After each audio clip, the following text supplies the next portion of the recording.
We could hardly focus for today. Since we had to do our work shift at the gas station, it was difficult to focus on our work and act casual in creating our plan. Freddie had to wear sunglasses while serving as a volunteer, and had to navigate in shaded areas.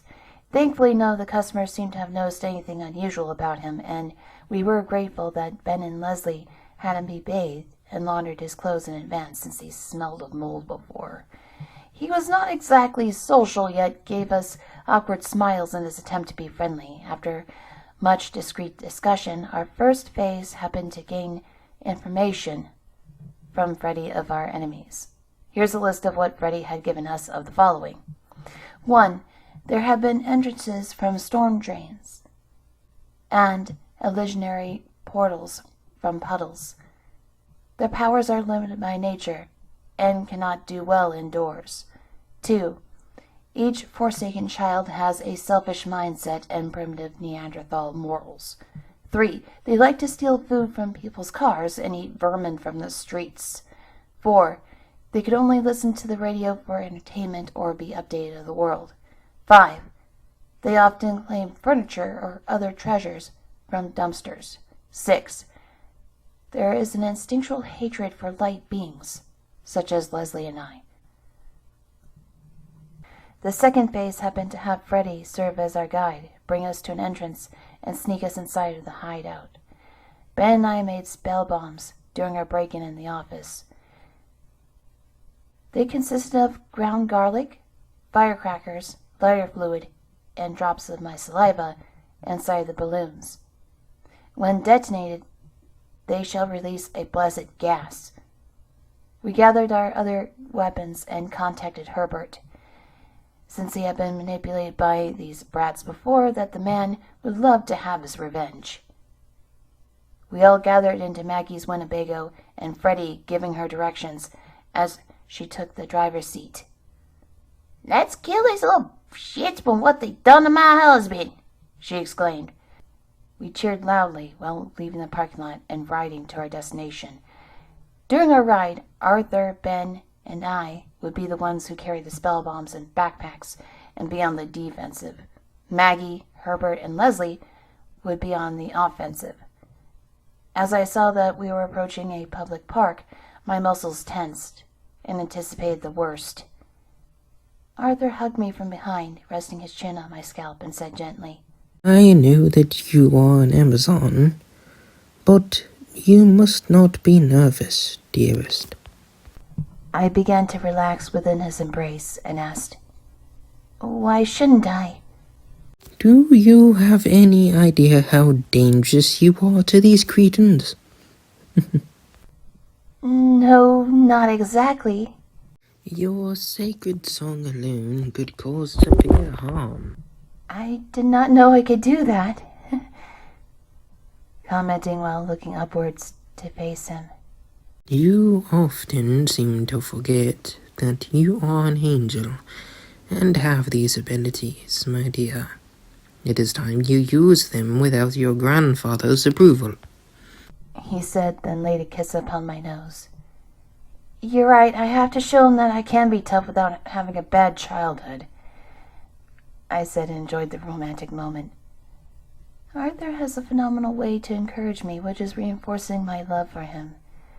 Once we arrived to the park, Freddie had us follow him to the snow-covered hills. In the distance, we could hear a hoarse voice yell out, "Get off of me, you spawn of Satan!" Running to the sounds, we traced to a hobo dressed in a ragged trench coat and his skin covered in dirt with long, ragged gray hair and missing teeth. He had been wrestled to the ground by female black-eyed children. I managed to get a bomb ready from my backpack, lighting it with a Zippo by my pocket, and threw it at those girls. They stopped to look at the device, and moments later having it ignite and popping loudly, releasing the enchanted gas into the air. To our surprise, they began to scream, vomit violently, and wheeze as the flesh dissolved from their bones at a rapid rate, reducing them to ashes in under 3 gruesome minutes, leaving behind a sulfuric stench in the air. Once the dirty man had regained his bearings, he exclaimed, "You saved my ass. Well, thank you. What the fuck were those bitches?" A group of the undead. That's all you need to know. Well, shit. If I could kill someone and get away with it, I want to find more of those bastards. Perhaps it may be a tad unorthodox, but he could be a worthy ally. Arthur, you can't be serious right now with this. Alright, all you look here. I am pissed off to be out in the fucking cold, having no damn house, fucking sleeping under a damn bridge, on the damn floor, and I need to kill something, you understand? His anger would be useful, and he does deserve some revenge. I added, then asked, "Are you good at fighting?" Bit a guy's ear off for a sandwich. I say he's in. "All in favor, raise your hands. Any who oppose, say no," I said to the group. Looking to the group, each person raised their hands while Herbert softly disagreed. "Then it is unanimous. Welcome, Mr. I said, pausing to let him say his name. Rosenwinkel. Bartholomew Rex Rosenwinkel. But people I know and some others around the camp call me Bat. Welcome aboard, Bat. We are infiltrating and exterminating these creatures with the help of our guide. Arthur said cordially, and gestured to Freddy. After gaining another ally in our group, we began to follow Freddy to a gigantic tree, which had been surrounded by flagstones. It was dry and gnarled in appearance, with bare branches that stretched to the sky. There is a slide, so we have to go down one at a time. Ladies first, thoughts. Leslie chimed and placed me on his lap after sitting at the entrance. I heard Arthur shout, You confound that fairy! We slid down together and landed upon a dusty mattress after our long descent. After rising from the ground, did we take in the sights of an underground city. One can compare it to the old Pueblo dwellings from Native Americans, but with a more modern appearance. From a distance did we notice a mansion constructed in the same style. The rest of the group slid down and took in the sights of this gloomy community, with torches burning on posts in the streets. Stick with me. I know a shortcut where we cannot be seen, and I will take all of you to Grylla.